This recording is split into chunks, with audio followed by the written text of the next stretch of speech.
제가 이 요한계시록을 이번에 이제 시작을 하면서 벌써 지난주부터 시작이 되어서 지난 수요일 날에는 창세기와 요한계시록을 서로 대조하면서 놀랍게도 창세기 1, 2, 3장과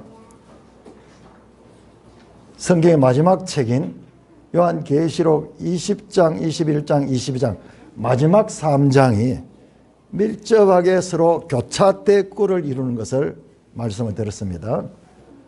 제가 한 20개로 정리했는데 시간이 없어가지고 한 10개 정도를 보여드렸는데요. 그것을 다시 조금 하려고 그러면 오늘 말씀드릴 주제를 놓쳐버리게 돼요. 그래서 한번 정말 성경이 그럴까? 시작하는 책 모세가 기록한 히브리어로 기록된 그 모세오경의 첫 책이 전혀 다른 시간에 약 1600년 이후에 기록된 요한계시록의 마지막 부분과 창세기 첫 부분이 절묘하게 인크루즈를 이루고 있다는 것을 여러분들이 지난 수요일 동영상을 보면은 확인할 수 있습니다. 뿐만 아니라 요한계시록 안에서도 1장의 내용과 22장의 내용이 정확하게 교차대구를 이루고 있는 것도 말씀을 드렸습니다. 자, 이렇게 성경이 우리가 알지 못해서 그렇지 이 계시록과 이 창세기가 이렇게 연결된다면 다른 책들도 마찬가지예요. 그런데 이런 부분들을 우리가 성경을 공부를 하면서 계속 알아나다 보다 성경이 마치 우리 인체처럼 유기적인 그런 관계를 가 있구나. 전혀 의미가 다른 책인 줄 아는데 이것들이 다 연결되어 있구나. 그런 것들을 계속 알아가게 되는 것입니다. 자, 요한계시록 할 때 그 계시라는 말은 우리 매일 성경 1장을 보시면은 거기에 제일 먼저 예수 그리스도의 계시라 1장 1절이 그렇게 나오죠. 그래서 요한계시록에서 사실상은 예수님의 계시입니다. 예수님 계시. 거기 주석에 보시면은 계시는 묵시 헬라어로 아포칼립시스와 같은 말로 덮개를 들추다. 이렇게 덮개가 덮여있는 그 덮개를 걷어내는 거예요. 제가 아까 이야기한 커튼이 쳐져 있는데 그 커튼을 여는 거예요. 여러분 이게 뭐냐? 이게 제가 그렇게 강조하던 신명기 29장 29절 말씀, 신명기 29장 29절 말씀, 감추어진 일은 우리 하나님 여호와께 속하였거니와 나타난 일은 영원히 우리와 우리 자손에게 속하였다. 그게 감추어진 것이 덮여있는 거예요. 덮여있는 거. 나타난 것은 그것을 열어내는 거예요. 열어내는 거예요. 감추어진 일, 덮여진 것은 하나님의 영역에 속한 겁니다. 그렇기 때문에 우리는 볼 수가 없어요. 그런데 요한계시록은 바로 하나님께서 이와 같은 그 계시 감추어진 것을 열어서 보이는 거예요. 그것이 하나님 보좌와 하나님의 이 통치하시는 하늘나라의 영역입니다. 그래서 계시록은 보좌에 앉으시니가 보좌 위에 계시니가 그 이야기가 여러 번 나오는 거예요. 우리는 이 땅의 세상 나라의 이 왕들, 이 계시록 기록된 로마 황제의 모습만 봤지만은 그러나 그 황제가 아니라 저 하나님의 보좌의 통치를 보여주는 것이 계시록인 것입니다. 여러분 신명기 29장 너무 신비한 말씀. 감추어진 것은 우리 하나님께 속한 것이고 나타난 것은 영원히 우리와 우리 자손에게 속했다는 이 말씀이 가지는 무게와 깊이와 넓이가 얼마나 대단한지 몰라요. 우리는 나타난 것밖에 볼 수 없는 존재인데 감추어진 것을 열어서 보여주는 것이 바로 이 요한계시록의 내용입니다. 그래서 계시를 통해서 알게 되는 게 뭐냐 그러면은 하늘의 관점에서 세상을 보게 되는 거예요. 그러니까 이 세상 나라가 무언가를 정확하게 알게 되는 거예요. 우리는 이 세상 나라만 나타난 것밖에 볼 수 없는 존재들이 이 세상 나라를 볼 적에는 이 세상이 모든 것인 것 같고 이랬는데, 하늘 계시를 통해서 보니까는 이 세상 나라가, 여러분 뒤에 보면요, 짐승의 나라예요. 짐승의 나라. 이 세상 나라 권력을 한마디로 짐승이라 하는데, 그것도 계시록에서 먼저 나온 게 아니고, 여러분 다니엘 7장이 세상 역사를 짐승의 나라로 그렇게 보여줬잖아요. 그러니까는 계시록은 구약과 밀접한 연관을 가지는 거예요. 그 세상 제국들의 나라를 다니엘 7장에서 전부 짐승으로 해요. 짐승. 사자 같은 짐승, 둘째는 곰 같은 짐승, 셋째는 표범 같은 짐승, 그 다음에 넷째는 형언할 수 없는 무서운 짐승으로 나왔던 그 짐승들이 합쳐가지고 요한계시록에 세상 나라 권력을 나타내는 그와 같은 표현으로 사용됩니다. 뿐만 아니라 여러분 계시록에는 지난주 읽다 보면 마귀라는 이야기, 사탄의 위, 그리고 뒤에 가면요 계시록에 앳뱀, 큰 용, 마귀라고 하고도 사탄의 하는 자, 그 이야기가 여러 번 나옵니다. 여러 번 나옵니다. 마귀의 세계, 사탄의 영역은 우리에게 감추어져 있어요. 우리에게 보이지 않습니다. 근데 그것을 열어 보여주는 거예요. 열어 보여주는. 그래서 하나님의 나라에서 마귀가 어떤 존재인가, 하늘의 군대 가운데서 어떻게 마귀가 쫓겨났는가도 다 보여줍니다. 그러므로 이 계시록을 통해서 우리 이 세상을 살아가고 있는 우리들의 모습은 뭐냐 그러면은 바벨론 같은 세상 나라 가운데 교회가 존재하는 거예요. 그러므로 계시록 18장 4절은 하늘의 음성이 이렇게 말, 내 백성아 거기서 나와 그의 죄에 참여하지 말고 그가 받을 재앙을 받지 말라. 우리는 이 바벨론 속에 살고 있으면서도 그 속에서 구별된 삶을 살아가는 거예요. 여기서 나오라 그러니까는 이것을 어떻게 해석해가지고 격리돼가지고 자기들끼리 모여가 공동체를 형성하고 사는 그런 교회 역사도 많이 있었어요. 지금도 그런 사람들이 있습니다. 그런데 그 바벨론에 살면서도 바벨론에 물들지 않는 삶, 바벨론 가운데 살면서도 내 속에는 하나님의 나라를 유지하고 사는 삶, 이것이 성도의 삶이고, 이런 삶을 살아낸 자가 이기는 자라고 성경은 말합니다. 여러분 계시록은 또한요 예수 그리스도를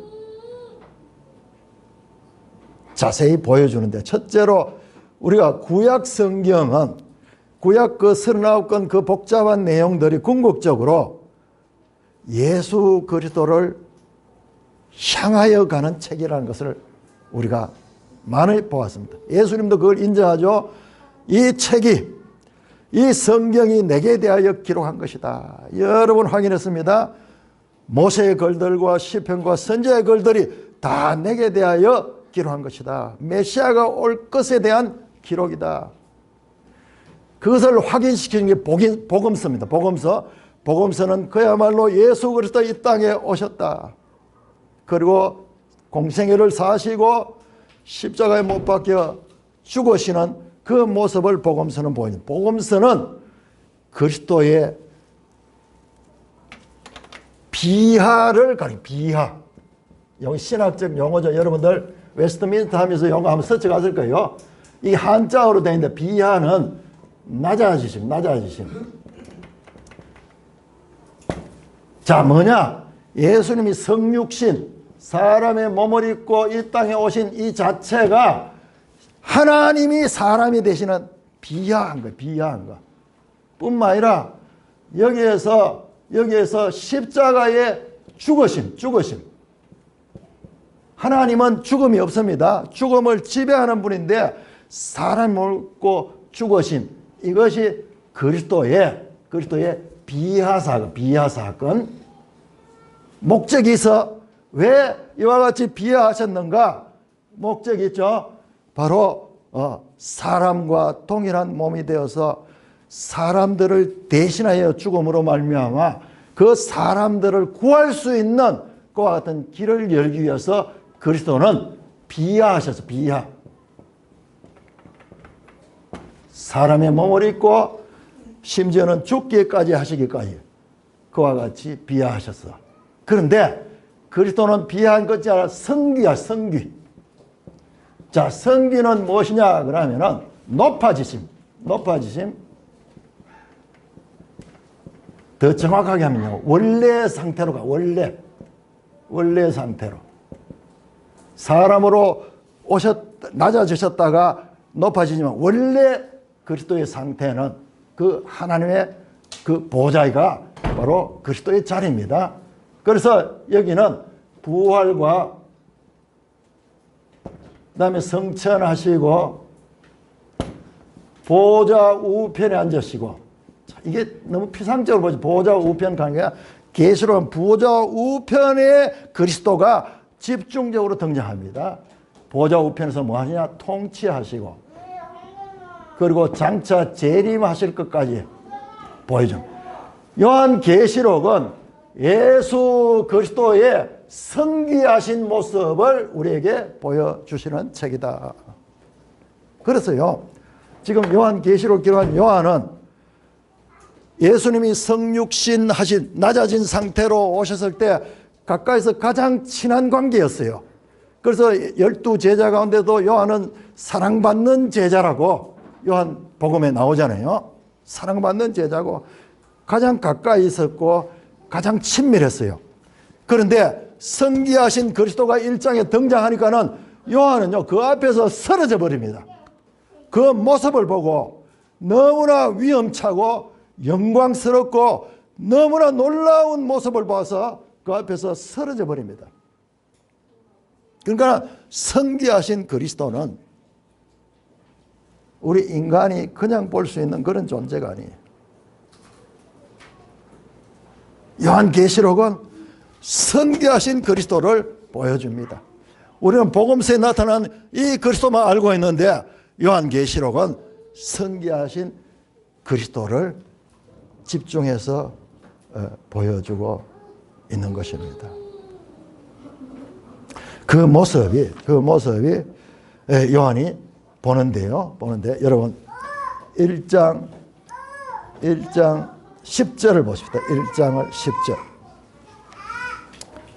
아까 전에 그 지도도 잠깐 봤지만 요한이 예수님을 증거하다가 1세기 박해받는 그런 이 성도가 되어가지고 밤모 섬에 유배되어 있어요. 그때 그 섬에서 이 계시를 받습니다. 10절 보십시오. 10절. 주의 날에 내가 성령에 감동되어 내 뒤에서 나는 나팔 소리 같은 음성을 들으니, 소리가 들리는 거예요. 그러니까는 그때 큰 소리가 네가 보는 것을 두루마리에 서서 에베소, 스무나, 버가모, 두아디라, 사데, 빌라델비아, 라우디게아 등 7교회에 네가 보는 것을 지금 써서 보내라고 말씀합니다. 12절에 몸을 돌이켜 내가 말한 음성을 알아보려고 몸을 돌이킬 때 그때 봤는 거예요. 뭘 봤느냐? 7 금촛대를 봤다 그래요. 여러분, 제가 이게 새벽 시간에 잘 설명했습니다. 촛대가 아니에요. 등잔대예요. 등잔대. 7 등잔대를 봤는데 그 등잔 사이에 인자 같은 이가 발에 끌리는 옷을 입고 가슴에 금띠를 띠고 그 머리와 털에 희기가 흰 양털 같고 눈 같으며 그 눈은 불꽃 같고 그 발은 풀무불에 단련한 빛난 주석 같고 그의 음성은 많은 물소리 같다. 오른손에 7별이 있고 입에서 좌우에 날선 검이 나오고 얼굴은 해가 힘있게 비치는 것 같은 이 위험차고 영광스러운 그림, 그걸 보고 어떻게 되면 17절 보세요. 내가 볼 때 그 발 앞에 엎드려져 죽은 자같이 되어버렸다. 이 영광스러운 거룩한 모습을 보니까는 죄인들이 감당할 수 있는 모습이 아니야. 여러분 구약성경 다니엘서도 보면 이 내용 나옵니다. 다니엘이 하늘의 계시를 보고 그 앞에 쓰러져 버립니다. 쓰러져. 동일하게 이사야도 하늘 보좌에 계신 그 하나님을 보고 그 앞에 화로다 나여 죽게 되었더라 그렇게 하잖아요. 왜? 이 죄인이 거룩한 모습을 보니까 살 수 없다. 이제 살 수 없다. 특별한 은혜를 입어서 그 장면을 보고도 살죠. 천사가 와서 그 입에 숯불을 대면서 그 부정한 것을 씻어주는, 그래서 그 장면을 보는데 구약에 나오던 그 하나님의 계시의 장면을 보고는 감당하지 못해서 엎드려집니다. 그래서 이 성귀하신 그리스도는 이 땅에 비하하신 성육신 인간의 몸을 입고 왔던 그리스도와 비교할 수 없는 하나님의 영광의 모습으로 나타나고 있는 것입니다. 여러분 계시록을 보다 보면은 계속 내가 보니 또는 내가 들으니 이런 단어가 여러 번 나옵니다. 그래서 볼 때마다 그 보는 장면을 탁 보고 듣는 소리 장면을 듣고 이런 내용이 한 40회 정도 나와요. 40회. 근데 보는 장면 듣는 소리가 그냥 이 땅의 것이 아니고 하늘의 것을 보니까는 너무나 신비하고 우리가 봐서는 이해가 되지 않는 그런 장면들이 나오는 거예요. 그런데 제가요 요한계시록에 그 수많은 보니 들으니 막 이상한 장면들 나오거든요. 자, 요거를 딱 요약해서 4가지로 구분할 수 있도록 이번에 이제 보게 되었어요. 자, 그게 어디냐 그러면은 지금 오늘 이 1장 10절에 보시면 1장 10절에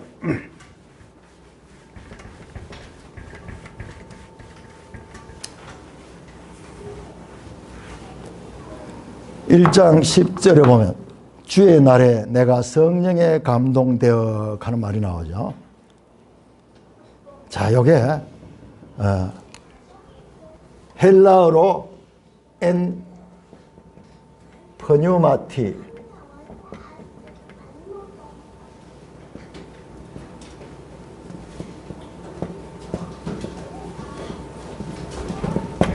자, 요게 영어로 하면 in spirit 영 안에서 성령이 아니에요. 우리말은 성령에 감동되어야 되는데 원어에서는 성령은 하기야 푸뉴마거든요. 근데 그 성령이 없어요. 그냥 영 안에서 본 장면입니다. 영 안에서 가는. 자, 요게 어디까지 가느냐 하면 1장 10절에서 3장 22절까지의 장면. 요게 7 교회에 관한 건데 요게 전부 한 묶음이에요. 한 묶음. 요게 첫째 환상, 첫째 하늘로부터 받은 계시예요. 그럼 이 안에서 보고 이러는데 여기 전부 한 묶음입니다. 한 묶음. 그 다음에 두 번째가 4장 2절에서 16장 22절까지예요. 자, 여러분 한번 볼까요? 4장 2절 한번 볼까요? 4장 2절. 자, 이렇게만 구분을 해버려도 계시록을 이해하는데 아주 중요한 그런 교두보를 마련하게 됩니다.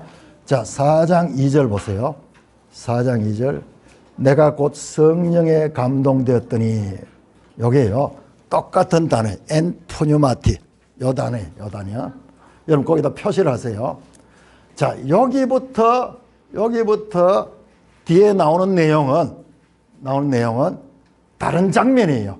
자, 여기에 한 장면 나왔고 두 번째 나오는 장면은 4장 2절부터 건데 이 장면 어디까지 가느냐? 16장까지요. 자, 그러니까 이 장면을 이제 제대로 딱 분류만 해도 우리가 이 계시록을 이해하는데 많은 도움을 받습니다. 자, 16장 21절까지 16장 21절까지 있네요. 22절 아니고 21절입니다. 16장 21절까지. 자, 요렇게 두 번째 단락이 나옵니다. 자, 여기는 우리가 제일 어렵게 생각하는 그런 내용. 여기에 일곱 재앙의 내용이 나온대요. 그 재앙도 한 번 나오는 게 아니라 7인이 나오고 나팔이 나오고 그 다음에 대접 재앙이 나옵니다. 뿐만 아니라 여기에 뭐가 나오냐? 이런 가운데서도 여러분 이 재앙을 두려워할 거 없어요. 이 재앙은 출애굽기 나오는 10재앙이 있죠. 그거하고 똑같은 의미를 가져요. 그 재앙은 예수의 그 어린 양의 피가 없는 사람들에게는 이 재앙으로 임했지만은 그 피를 가진 그 백성들은 그 재앙 때문에 오히려 구원받잖아요. 그래서 여기 군데군데에 교회 내용이나 교회. 여기 14만 4천 내용이 나온다든지 그 다음에 12지파들 가운데 구원받는 사람들 나오고 그 다음에 교회와 영과 싸우는 내용이라든지 요 안에 이 재앙 가운데 교회의 안전이요. 안전 또는 구원이 나와요. 그래서 이 재앙이 임하는 것은요. 이 세상나라 이 재앙 가운데도 교회가 구원받는 이야기가 여기에 들어있어요. 이 부분이 제일 복잡한데 이것이 정리가 될 겁니다. 그 다음에 보시면은 요게 두 번째 환상. 그 다음에 세 번째 환상은 17장 2절에서 21장 9절까지. 자, 17장 한번 볼까요? 17장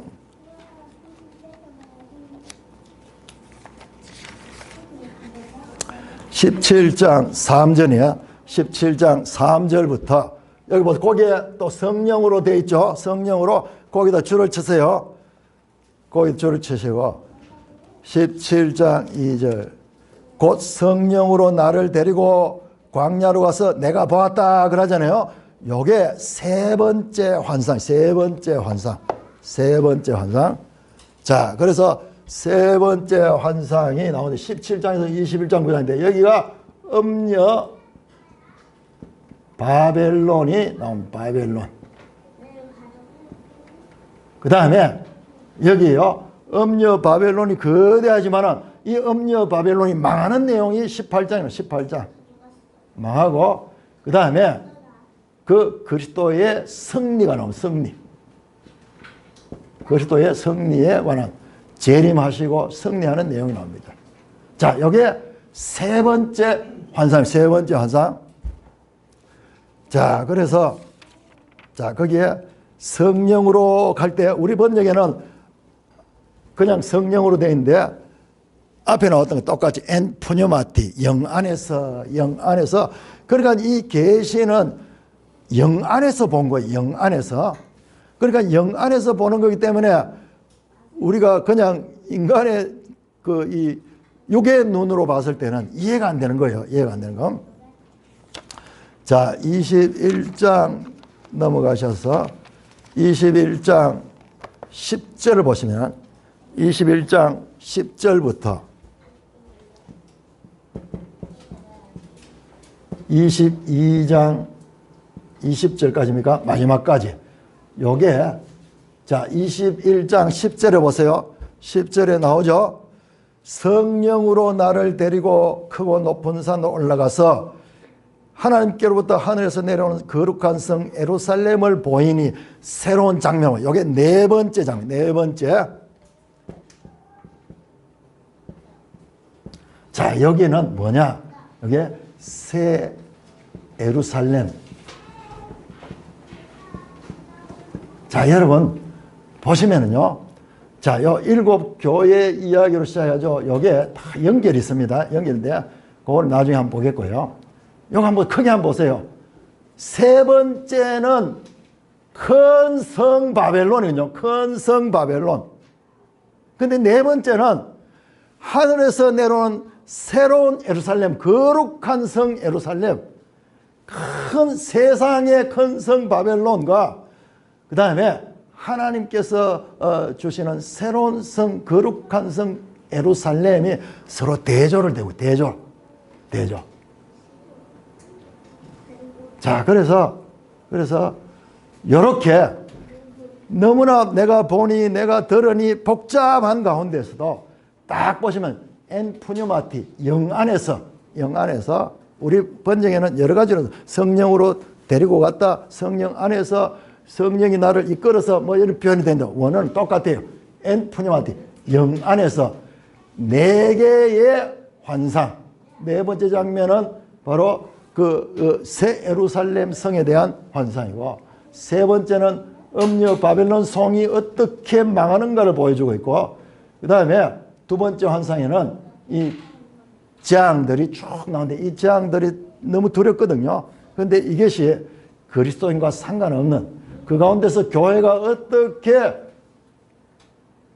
구원을 받는가, 교회는 그 가운데 어떻게 이기는가를 보여주는 장면이 요 속에 같이 들어있어요. 그래서 오늘 우리가 보는 것은 이 첫 번째 환상 일곱 교회에 관한 것인데, 이것이 그냥 따로 이게 다 연결이 되도록 되어 있다는 것을 알 수가 있습니다.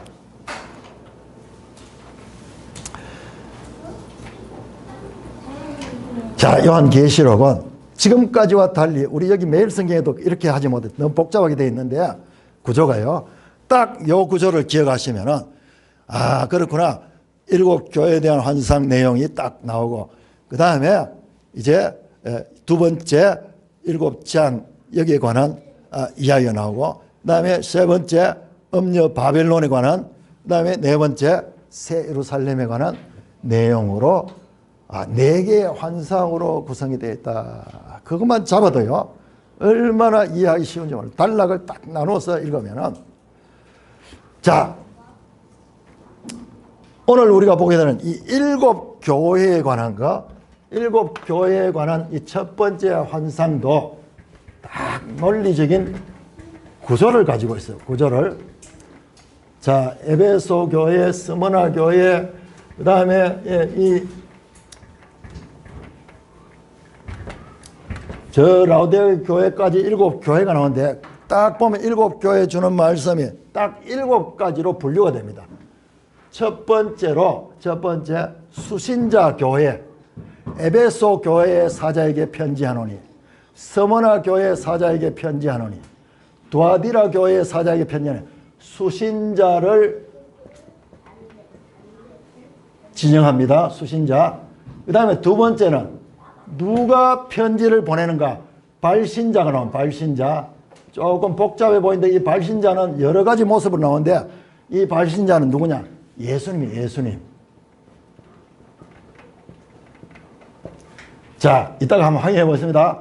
세 번째로는 이 수신자와 발신자가 있고, 이 발신자인 예수님이 이 수신자 교회를 정확하게 아시는 거야.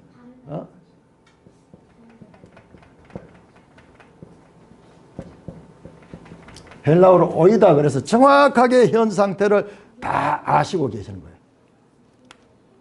그 다음에 네 번째는 그 아시니까는 그 교회가 잘못됐다 잘못되지 않았다 하는 것을 평가하는 거예요. 평가하는데, 대체로 먼저 칭찬을 먼저 합니다.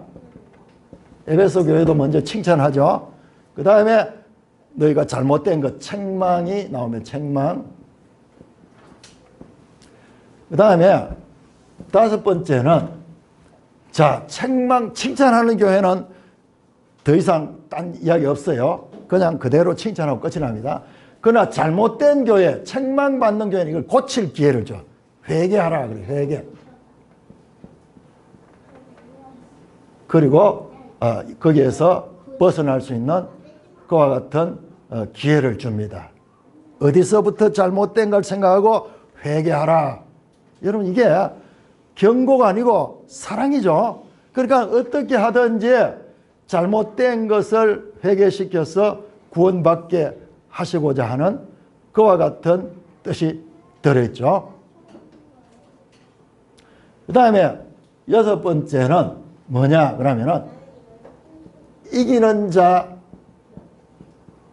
자에게 보상이, 이기는 자에 대한 보상. 그 다음에 7번째는 성령이 교회들에게 하시는 말씀을 들으라. 그렇게 나옵니다. 성령이 교회들에게 하시는 말씀을 들으라. 그렇게 나옵니다. 오늘 제가 이 가운데서 중요한 것이 이 발신자 부분과 그 다음에 이기는 자에 대한 보상 부분을 말씀을 드리려고 하는데 시간이 아마 안 될 것 같아서 제가 이 발신자 부분만 먼저 한번 보겠습니다. 영상을 한번 떼어주시기 바랍니다. 이렇게 7교회에 보낸 편지에 7개의 그 형식을 가지고 7개 형식. 그러니까 요한계시록을 보면요. 수 7이라는 이야기가 계속 반복되어 나오거든요. 나중에 재앙을 받아도 7 인재앙, 7 나팔재앙, 7 대접재앙, 7이라는 숫자가 계속 나오는데 그렇게 드러난 수도 7이지만 이렇게 내용상으로도 보면 또 7개로 되어 있어. 그래서 철저하게 7이라는 숫자가 계속 기본으로 깔려져 있습니다. 자, 여러분들 제일 먼저 보시면은 자, 에베소 교회에게 사자에게 편지하라. 그러면서 이게 이제 수신자죠. 에베소 교회가 그 편지를 받죠. 누가 편지를 보내는가 보세요. 오른손에 있는 7뼈를 붙잡고 7 금촛대 사이를 거니신 이가 말씀하죠. 자, 말씀 발신자는 누구냐? 오른손에 7뼈를 붙잡고 7 금촛대 사이를 다니시가 편지를 보낸 겁니다. 그런데 이 장면은 바로 1장 13절에 성기하신 그리스도의 영광의 모습을 보고 사도 요한이 거의 기절하다시피 했던 그 장면, 그때 나타났던 모습이에요. 그 하늘의 음성을 듣고 보니까는 그 7 등잔대 사이로 인자 같은 이가 거닐고 있는 거예요. 그분이 지금 말씀하는 그분이 지금 말씀하는. 그러니까는 여기에 이름은 안 나오지만 그분이 누구예요? 성기하신 바로 그리스도예요. 그리스도. 자, 두 번째 두아디라 교회 보세요. 두아디라 교회 사역에 편지하라. 자, 근데 수신자는 두아디라 교회입니다. 발신자는 누구냐? 말씀하시는 분, 그 눈이 불꽃 같고 그 발이 빛난 주석 같은 하나님의 아들이 말씀하신다. 그 눈이 불꽃 같고 그 발이 빛난 주석 같은 분 누구야? 바로 1장에서 나왔던 바로 그 성기하신 그리스도. 눈은 불꽃 같고 그 발은 풀무불에 단련한 주석 같고 그분이 말씀하시는 거예요. 그러니까 지금 1장에 성기하신 그리스도가 등장하시는데 영광과 위엄의 모습으로 드러났는데 그 모습 가운데 한 부분씩이 지금 7교회의 발신자 가운데 지금 나누어져 있는 거예요. 자, 세 번째 볼까요? 4대 교회의 사자에게 편지하라. 누가 말하느냐? 하나님의 7영과 7별을 가지신 이가 이러시되. 자, 보니까는 1장 16절을 보니까 그 음성은 많은 물소리 같고 그의 오른손에 7별을 가지고 있다. 7영은 어디에 나오는? 7영은 1장 4절에 보니까 그 보호자 앞에 있는 7영이 나오는데 이게 성령. 여러분 1장에 삼위일체 하나님 나옵니다. 애적부터 항상 계신 그와 같은 하나님. 자, 우리 한번 볼까요? 요한계시록 1장을 한번 1장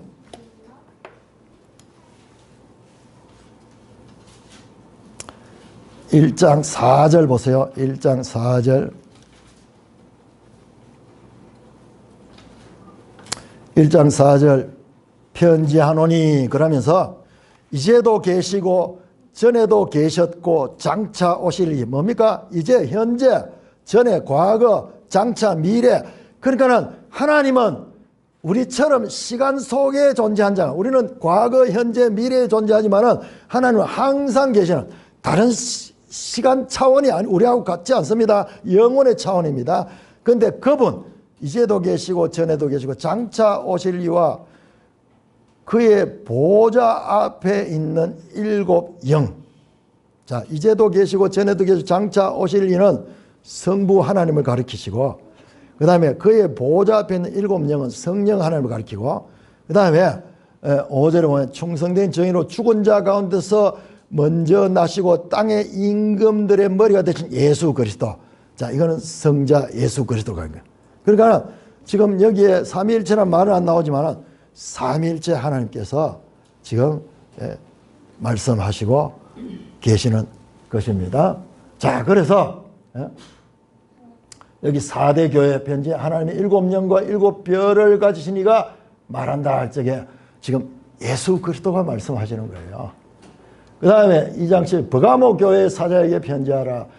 누가 하느냐? 좌우의 날선 검을 가진 이가 하는데 그 좌우의 날선 검이 바로 1장에 나왔던 그 영광스러운 모습, 그의 오른손에 일곱 별이 있고, 그 다음에 그의 보좌 옆에 있는 일곱 별이 있고, 그 입에서 좌우의 날선 검이 나왔던 그 좌우의 날선 검을 가지시니가 지금 말씀하는 거예요. 그러니까 각 교회마다 그리스도께서 말씀하신다. 자, 그 다음에 스무나 교회 사장이 말하 처음이며 마지막이며 죽었다가 살아나신 이가 이러시되, 1장에 나타났던 그 그리스도는 나는 처음이요 마지막이요 곧 살아있는 자라 내게 전에 죽었노라. 스무나 교회에 말씀하신 이는 바로 예수 그리스도가 말씀하신다. 다음 빌라델비아 교회, 빌라델비아 사직 편지라. 조금 여기는 쉽지 않아요. 거룩하고 진실하사 다윗의 열쇠를 가지시니 곧 열면 닫을 사람이 없고 닫으면 열 사람이 없는 이가 이러시되. 자, 우리는 지난번 역대기를 하면서 다윗 언약의 중요성을 말씀드렸죠. 다윗 언약의 중요성을 말했는데 그 다윗의 열쇠가 뭐냐 그러면 사망과 음부의 열쇠야. 이거는 하나님의 아들이 주관하는 그 열쇠야. 그가 열면은 아무도 닫을 사람이 없고 그가 닫으면 아무도 열 사람이 없나. 바로 사망과 음부의 열쇠를 가지니 바로 다윗의 후손 예수 그리스도입니다. 예수 그리스도. 그 다음에 라오디게아 교회에게 편지하라. 이번에 누구냐? 아멘이요 충성되고 참된 정인이시요 하나님의 창조의 근본이시니가 이러시되. 1장 5절에 예수님을 소개할 때 충성된 정인으로 죽어들 가운데 먼저 나시고 땅의 임금들의 머리가 되신 예수 그리스도. 하나님의 창조의 근본이신 이분이 땅의 왕들의 통치자가 되시는 분이야. 같은 아르케라는 원어가 사용됐습니다. 충성되고 참된 정인. 그러니까 일곱 교회에 말씀하시는 분은 우리가 한 분 한 분 나올 적에 보니까 아주 복잡하게 보이는데 사실은 1장에 나왔던 그 성귀하신 그리스도의 그 모습을 지금 나타내고 있는 것을 알 수가 있습니다. 자, 뿐만 아니라 이기는 자에게 주는 보상을 한번 보겠습니다. 이기는 자에 대한 보상. 자, 1번 2번 봤습니다. 자, 누가 말씀하는가? 받는 자는 개교회입니다. 개교회고 말씀하시는 분은 예수님이요. 자, 여러분들 여기에서 한번 보세요. 여기에서 중요한 것은 성령이 교회들에게 하시는 말씀을 들으라. 교회들입니다. 자, 여기에는 수신자는 단수예요. 단수. 각 개교회입니다. 에베소 교회, 스무나 교회, 그 다음에 버가모 교회, 도아디라 교회, 저 라오디게아 개교회에게 말씀합니다. 들어야 되는 건 누구냐 하면 교회들이 복수예요. 복수.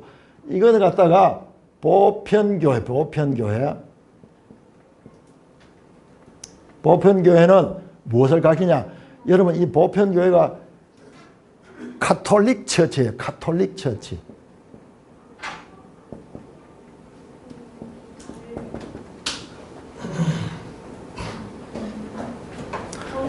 여러분 로마 가톨릭 교회라고 하죠. 로마 가톨릭 교회란 말은 말이 안 되는 말이에요. 가톨릭 처치라는 건 보편교회, 보편교회 모든 관계. 로마는 개교회잖아요. 단수잖아요. 로마는 특별한 지역이 있잖아요. 보편이라고 하는 유니버셜한 우주적 교회, 우주적 교회. 이 우주적 교회는 무엇이 포함되느냐가 우리 산돌교회도 포함되는 거예요. 1세기 당시에 있던 전 세계의 교회가 포함될 뿐만 아니라 오고 오는 모든 교회들이 포함되는 말이 바로 가톨릭 처치예요. 여기 교회들이 바로 그거예요. 보편 교회들. 계시록이 1세기에 어느 특정 교회에게 말씀했지만은 특정 교회에 일어나는 그 모든 문제들은 모든 보편적인 교회들에게 적용되는 말씀이다. 에베소 교회 말한 것이 에베소 교회에 끝나는 것이 아니라 오고 오는 모든 세상의 교회들에게 하시는 말씀이다. 이 구조에서 알 수가 있습니다. 그러니까 이 7교회는 세상에 오고 오는 모든 교회들의 특징들이 이 속에 다 있을 수가 있는 것입니다.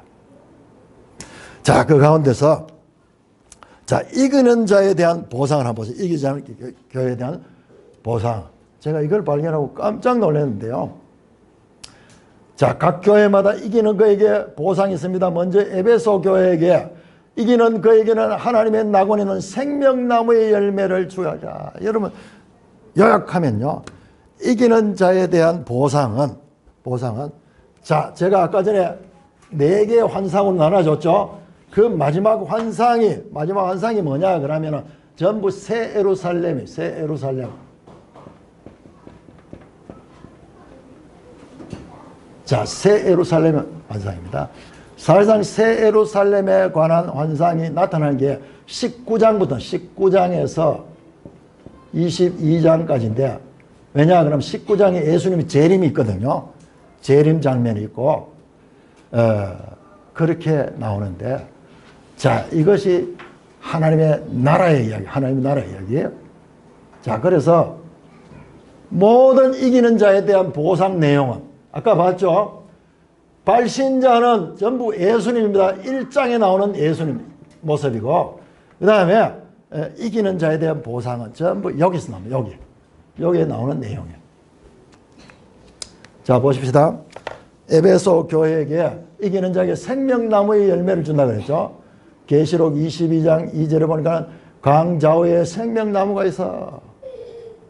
22장 14절도 그들이 생명나무에 나가며 생명나무에 이 문들을 들어갈 권세를 얻는다.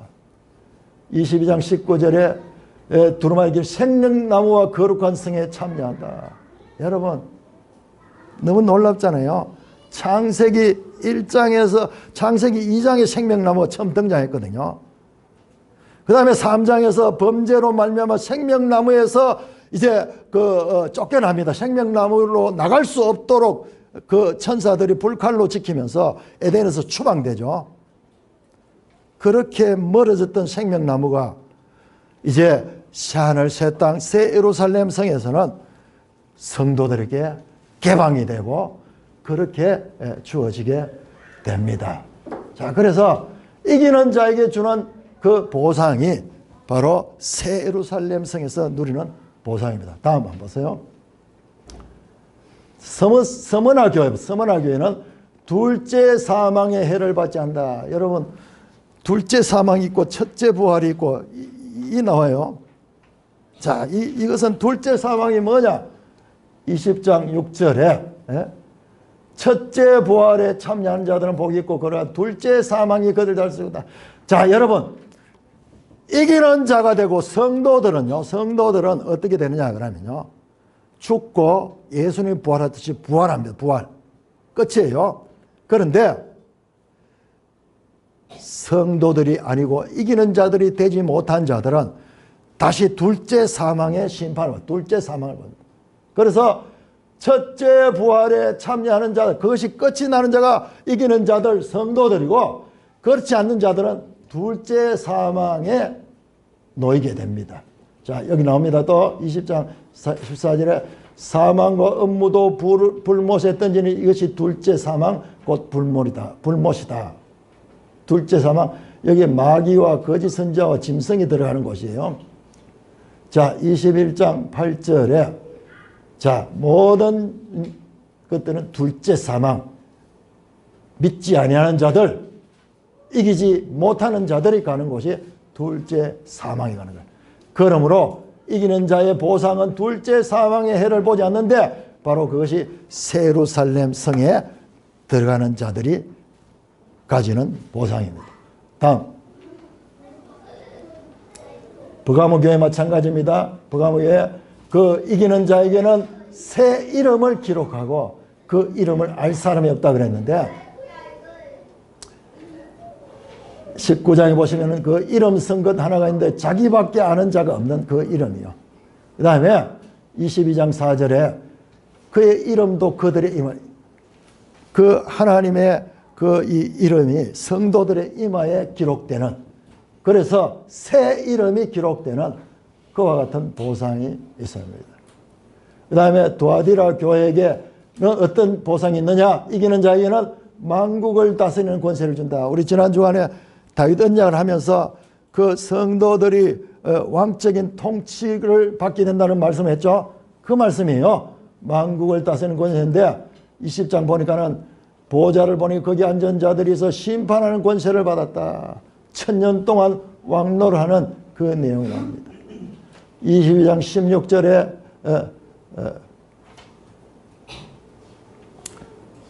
이와 같은 이 내용은 다음 나오네요. 다음 영상 한번 보시죠. 자, 4대 교회는 이기는 자는 어떻게 흰옷을 입고 생명책에 결코 이름이 지어지지 않는다. 자, 19장에 보니까 빛나고 깨끗한 세마포 옷을 입고 그 다음에 그들이 생명책에 이름이 기록됐습니다.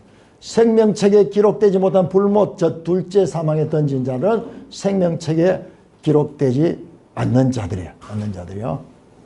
오직 그 어린 양의 생명책에 기록된 자들만이 바로 새 예루살렘 성에 입성을 하게 됩니다. 다음, 빌라델비아 교회. 자, 새 예루살렘 이름과 나의 새 이름을 그 위에 기록할 것이다. 그렇게 나옵니다. 자, 새 예루살렘, 하늘에서 하나님께로부터 내려온 새 예루살렘의 이름. 21장에 보니까는 거룩한 성 새 예루살렘이 하나님께로부터 하늘에서 내려온다. 그 다음에 22장 4절에 그의 이름도 그들의 이마에 있을 것이다. 새 이름을 그 위에 기록할 것이다. 빌라델비아 교회에 이기는 자에 관한 그 보상도 전부 새 예루살렘에서 나타나는 것들입니다. 자, 마지막 라오디게아 교회에 보니까는 이기는 자에게는 내 보좌에 함께 안겨준다. 아까 봤죠? 그 하늘 보좌에 앉은 자들이 있는데 그리스도와 더불어 1000년 동안 왕노하는 성도들이 하늘 보좌에 그리스도와 함께 앉는 장면이 나타나고 있는 것입니다. 자, 이렇게 보니까는요, 여러분 이 편지도 보니까는 발신자는 전부 1장에 나오는 예수님의 모습이고, 그 다음에 이기는 자에 대한 보상도 철저하게 19장에서 22장 바로 새 예루살렘 거기에서 일어나는 일들을 보상으로 받는 거예요. 여러분, 이기는 자는 결국 뭡니까? 이기는 자는 이 나라에 입성하는 자고, 이 모든 일들은 누구? 예수 그리스도를 통해서 시작이 된다는 것을 이 편지는 말씀하고 있는 것입니다. 사랑하는 형제 자매 여러분들, 그래서 성경은요, 요한계시록은 이기는 자를 말씀합니다. 근데 도대체 무엇이 이기는 거냐? 무엇이 이기는 거냐? 이 세상의 승리자들, 세상 사람들 다 승리를 꿈꾸잖아요. 그리스도를 통해서 이기는 것은요, 이기는 것은 우리가 생각하는 그런 이김이 아니에요. 그래서 영어 성경에 보니까는 이기는 자에 대한 그 번역이 몇 가지가 있어. 킹 제임스 성경에는 이기는 자를 영어로 overcome. 이거 우리말로 번역할 적에 이긴다기보다도 극복하다. 그때 많이 나와요. 극복하다. 제가 봤을 때는 가장 바른 영어 번역이 이건 것 같아요. 극복하는 것. 뭡니까? 로마 제국의 그와 같은 우상의 문화로부터 또는 당시의 유대교에 의한 박해를 극복해내는 것, 이겨내는 것. 그 이기는 방법은 어떻게 이기는 것인가? 자, 로마서 12장 우리 한번 찾아보겠습니다. 로마서 12장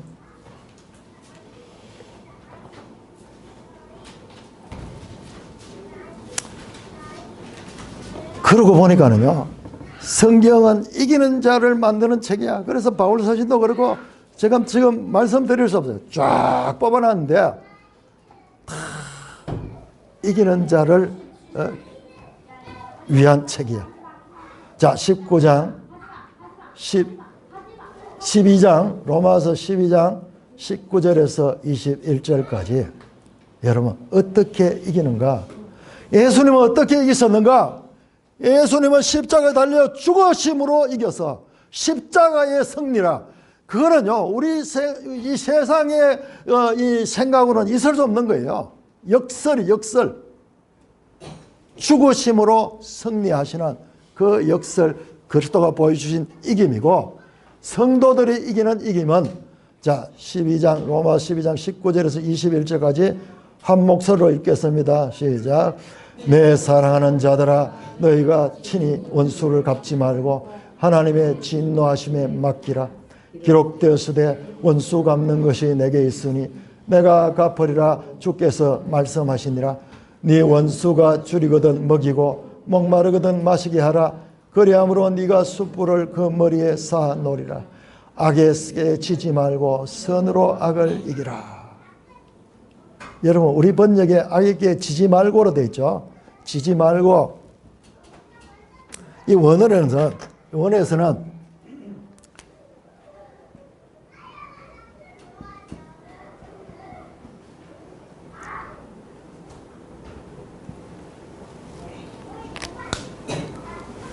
메니카오 돼 있어. 메니카오. 지지 말고. 메니카오. 영어로 선으로 악을 이기라 그러죠. 이게 니카오예요. 니카오. 이기라 하는 말이에요. 그 메니카오. 지지 말라 하는 거. 지는 것은 이기는 거 반대잖아요. 그러니까 원어로 보면 메니카오. 그 다음에 이기는 것도 니카오예요. 니카오. 같은 얘기예요. 악에게 어떻게 이기느냐? 선으로 악을 이기는 겁니다. 세상 사람들이 총과 칼과 폭력으로 이기는 거지만은 진정한 그리스도인의 승리는 선으로 악을 이기는 것입니다. 이것이 주님께서 이기신 방법이기도 합니다. 오늘날 요한계시록은 이단들의 전유물이 되어가지고 온갖 잘못된 그와 같은 이 가르침들이 이단들을 통해서 요한계시록을 혼란케 합니다. 그것은 또 한편으로 교회의 책임이 있어요. 소위 정통교회라는 교회들이 요한계시록을 제대로 가르치지 않았기 때문에 말도 안 되는 그와 같은 해석들을 하는데도 속수무책으로 당할 수밖에 없는 이유가 바로 교회에서 바르게 가르치지 않았기 때문에 그런가. 이번 여름 요한계시록을 제가 매일 설교합니다. 아침마다 40분, 50분씩, 1시간씩 그렇게 설교하는데요. 여러분 스스로 매일 성경을 통해서 읽고 배우고 또 강의도 듣고 하셔서 요한계시록이 초현실적이고 구름 잡는 공상적이거나 또는 무서운 이야기가 아니라 오늘 우리 교회에게 주시며 또한 나에게 주시는 이기는 자를 위한 권면의 말씀이라는 것을 깨닫고 그 말씀을 따라서 마침내 이기는 자 되시는 산돌교회 되시기를 주님의 이름으로 축원합니다. 오 하나님 아버지, 은혜를 감사합니다. 2000년 교회 역사를 통하여 수많은 사람들이 바르게 알고자 노력했던 요한계시록을 이번 여름에 저희들도 공부하게 됩니다.